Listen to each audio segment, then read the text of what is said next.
Título: Capítulo 5: A interpretação de sonho como ilustração.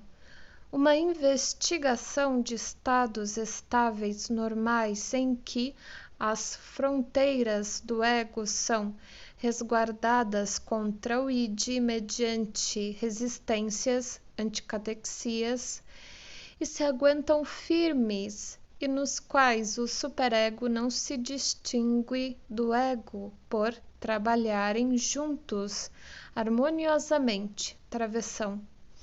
Uma investigação desse tipo pouco nos ensinaria. A única coisa que pode ajudar-nos são estados de conflito e tumulto quando os conteúdos do id inconsciente têm perspectiva de forçar caminho para o ego, e a consciência e o ego mais uma vez se põem na defensiva contra essa invasão.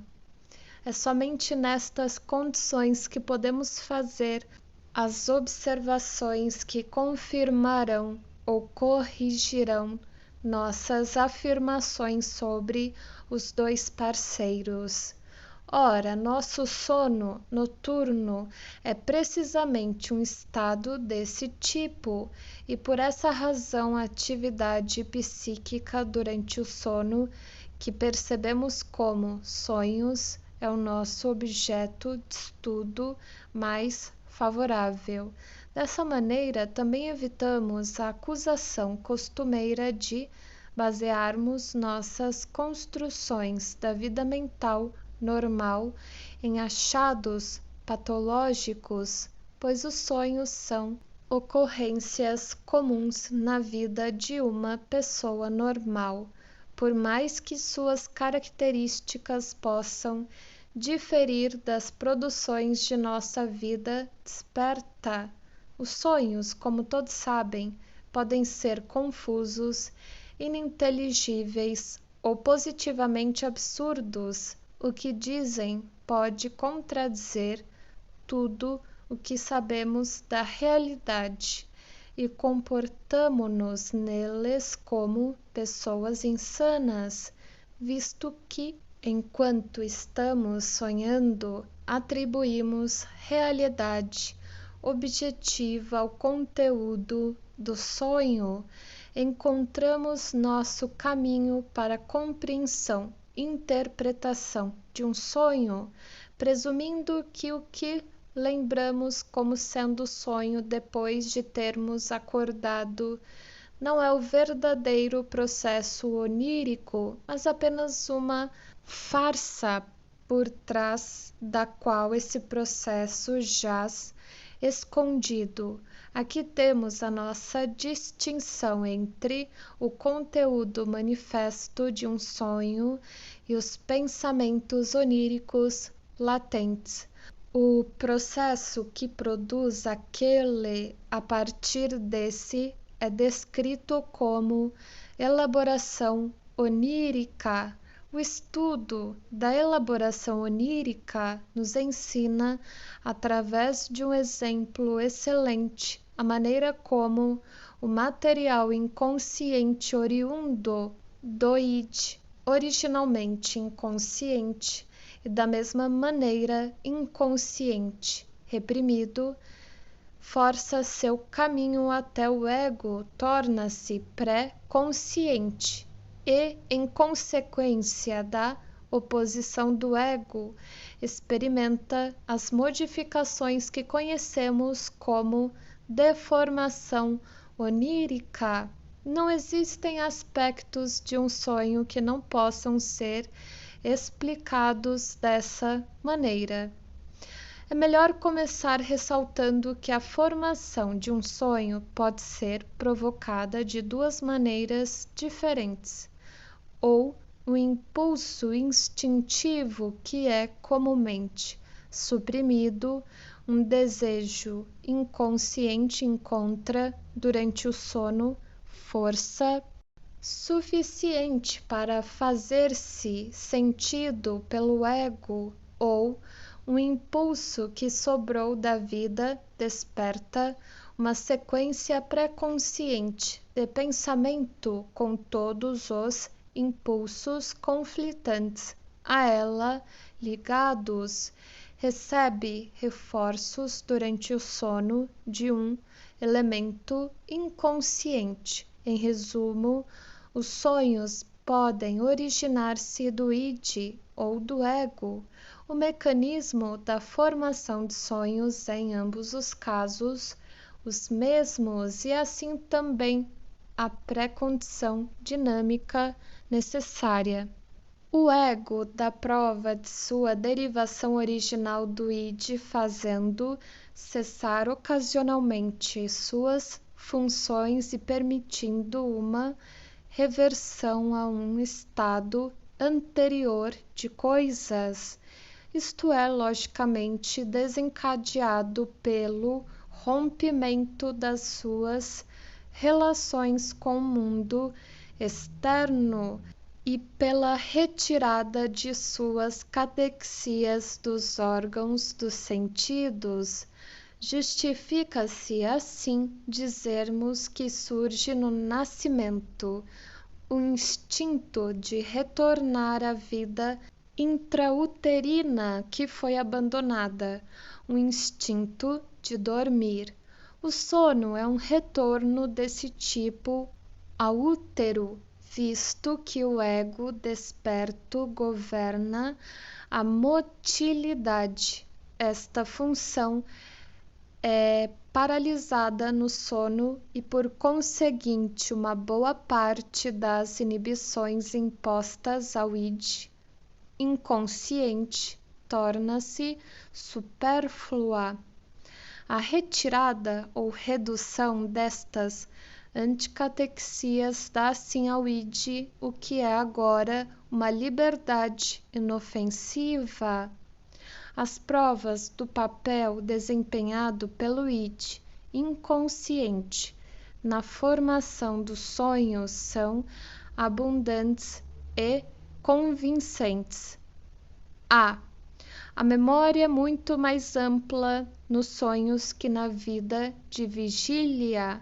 Os sonhos trazem à tona recordações que o sonhador esqueceu, que lhe são inacessíveis quando está acordado.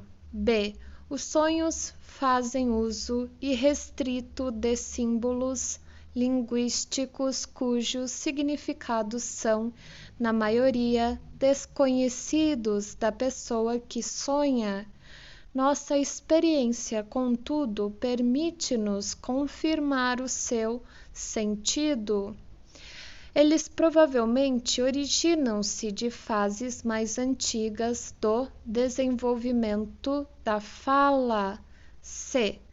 A memória muito frequentemente reproduz em sonhos impressões da tenra infância de quem sonha, das quais podemos definitivamente dizer que foram não apenas esquecidas, mas que se tornaram inconscientes devido à repressão.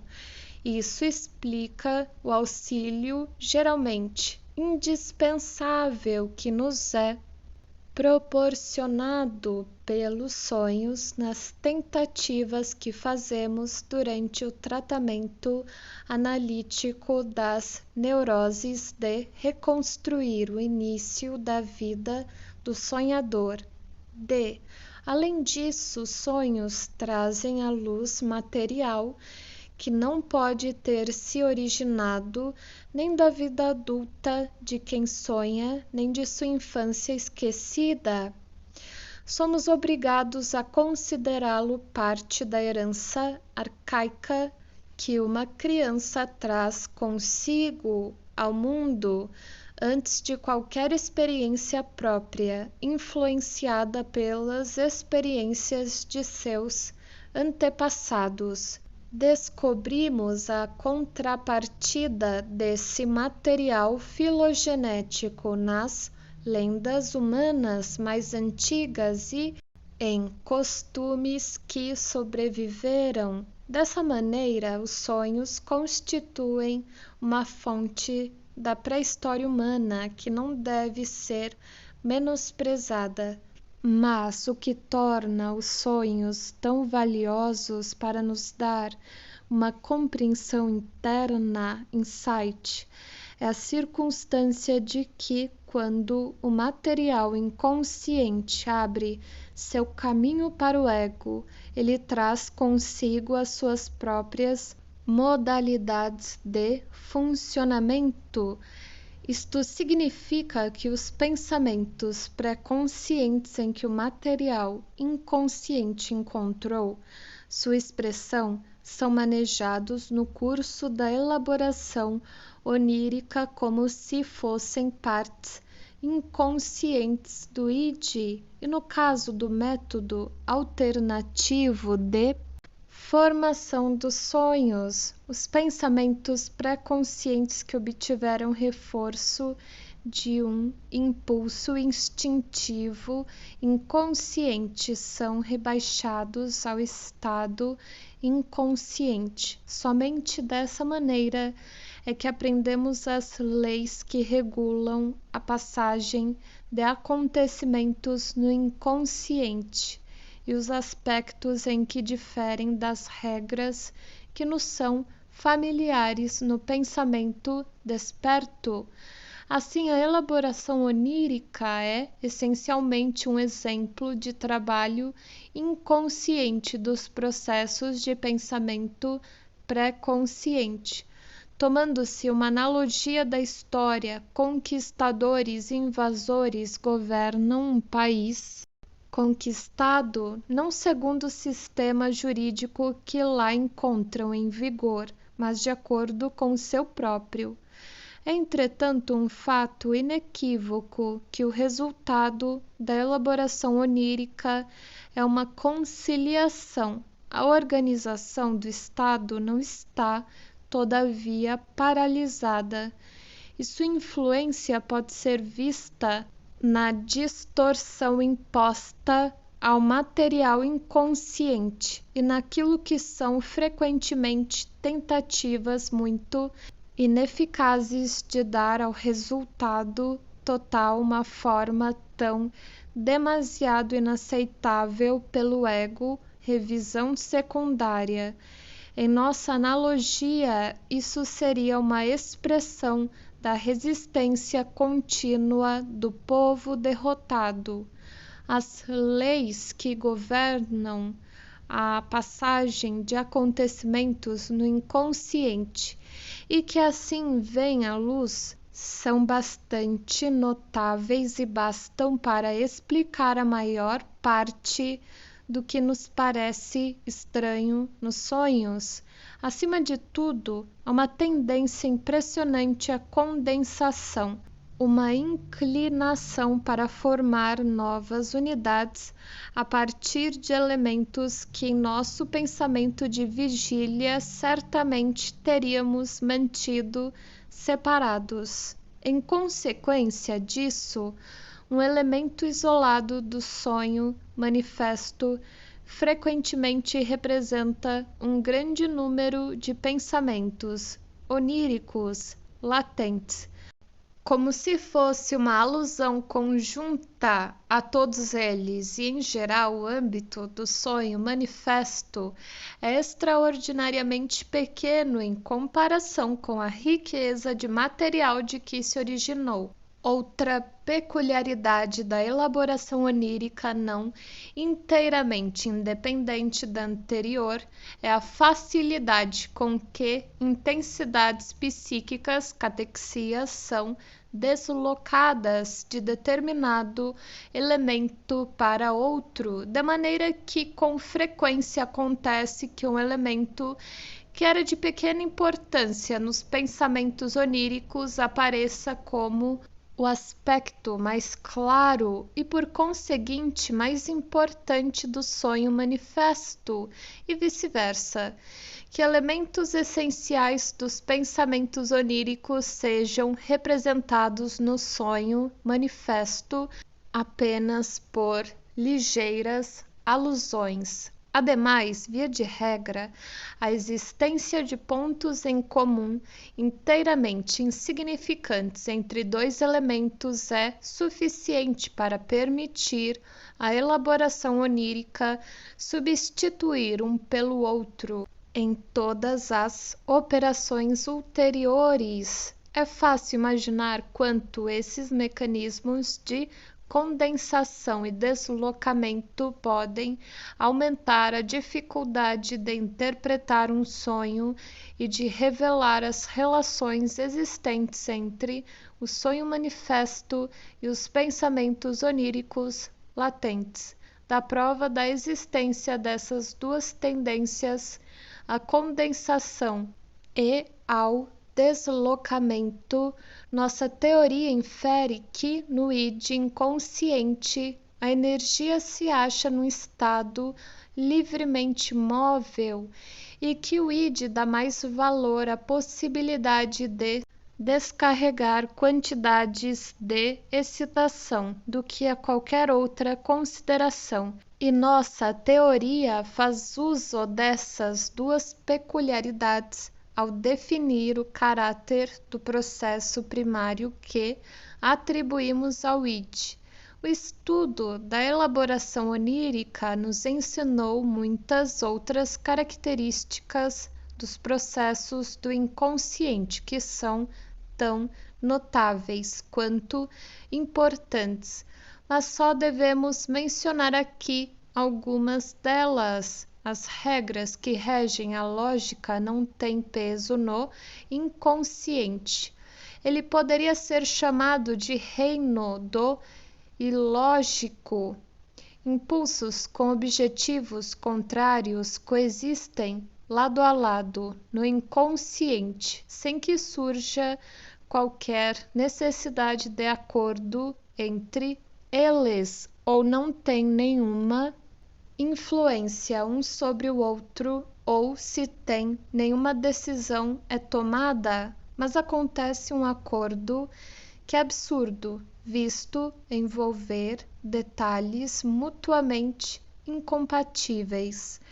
A isso está ligado o fato de que os contrários não são mantidos separados, mas tratados como se fossem idênticos, de maneira que, no sonho manifesto, qualquer elemento pode também possuir o significado do seu oposto. Certos filólogos descobriram que o mesmo é válido nas línguas mais antigas e que contrários tais como forte e fraco, claro e escuro, alto e profundo foram originalmente expressos pelas mesmas raízes, até que duas modificações diferentes da palavra primitiva estabeleceram a distinção entre os dois significados. Resíduos desse duplo significado original parecem ter sobrevivido mesmo numa língua altamente desenvolvida como o latim, no uso de palavras como altus, alto e profundo, e sacer, sagrado e infame.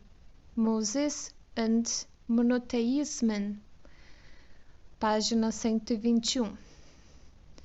Em vista da complicação e ambiguidade das relações existentes entre o sonho manifesto e o conteúdo latente que jaz por trás dele, é naturalmente justificável perguntar como, afinal de contas, é possível deduzir um a partir do outro, e se tudo o que temos para prosseguir não será apenas um palpite feliz, auxiliado talvez por uma tradução dos símbolos que ocorrem no sonho manifesto.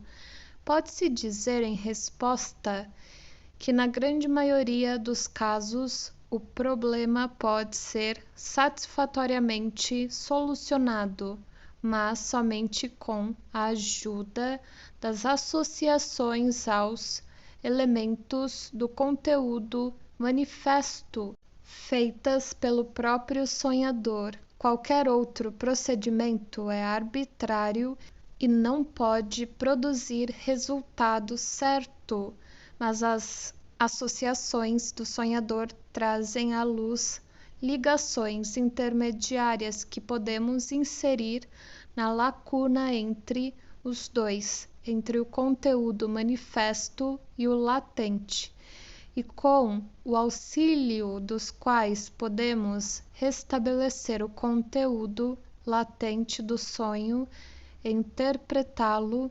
Não é de admirar se esse trabalho de interpretação, atuando numa direção oposta à da elaboração onírica, fracassa, às vezes, em chegar a numa certeza completa. Resta-nos dar uma explicação dinâmica do porquê de o ego adormecido se dar ao trabalho da elaboração onírica. A explicação, felizmente, é fácil de encontrar. Com a ajuda do inconsciente, todo sonho em processo de formação faz uma exigência ao ego, a satisfação de um instinto, se o sonho se origina do id, a solução de um conflito, a remoção de uma dúvida ou a formação de uma intenção. Se o sonho se origina de um resíduo da atividade pré-consciente na vida de vigília, o ego adormecido, contudo, está focalizado no desejo de manter o sono. Ele sente essa exigência como uma perturbação e procura livrar-se dela. O ego consegue realizar isto através do que parece ser um ato de submissão. Ele satisfaz a exigência com o que, nas circunstâncias, é uma realização inofensiva de um desejo, e assim livra-se dele. Esta substituição da exigência pela realização de um desejo permanece sendo a função essencial da elaboração onírica. Talvez valha a pena ilustrar isso com 3 exemplos simples. Travessão: um sonho de fome, um sonho de conveniência e um sonho induzido pelo desejo sexual.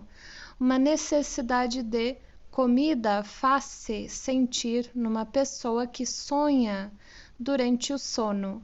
Ela sonha com uma refeição deliciosa e continua a dormir. Naturalmente, estava aberta a essa pessoa a escolha de despertar e comer algo ou de continuar o sono. Decidiu em favor do último e satisfez a fome por meio do sonho. Travessão: por enquanto, pelo menos, pois se a fome persistisse, teria de acordar, apesar de tudo. Aqui temos o segundo exemplo. Uma pessoa adormecida tinha de acordar para chegar na hora ao seu trabalho no hospital. Continuou, porém, a dormir e teve um sonho de que já se achava no hospital. Travessão: mas como um paciente que não tem necessidade de levantar-se, ou ainda durante a noite tornou-se ativo um desejo de gozo de um objeto sexual proibido, a esposa de um amigo. Ele só então que está tendo relações sexuais. Travessão: não na verdade com essa pessoa, mas com outra do mesmo nome e que lhe é de fato indiferente. Ou a luta contra o desejo pode encontrar expressão na amante, que permanece inteiramente anônima. Naturalmente, todos os casos não são tão simples, sobretudo em sonhos que se originaram de resíduos não tratados do dia anterior e que só obtiveram reforço inconsciente durante o estado de sono. Com frequência, não é tarefa fácil descobrir a força motivadora inconsciente e sua realização de desejo, mas podemos admitir que sempre estão lá. A tese de que os sonhos são realizações de desejos facilmente despertará ceticismo quando é lembrado quantos sonhos possuem um conteúdo realmente aflitivo ou chegam até a despertar a pessoa que sonha em ansiedade inteiramente à parte dos numerosos sonhos sem qualquer tom de sentimento definido, mas a objeção baseada nos sonhos de ansiedade não pode ser sustentada contra a análise.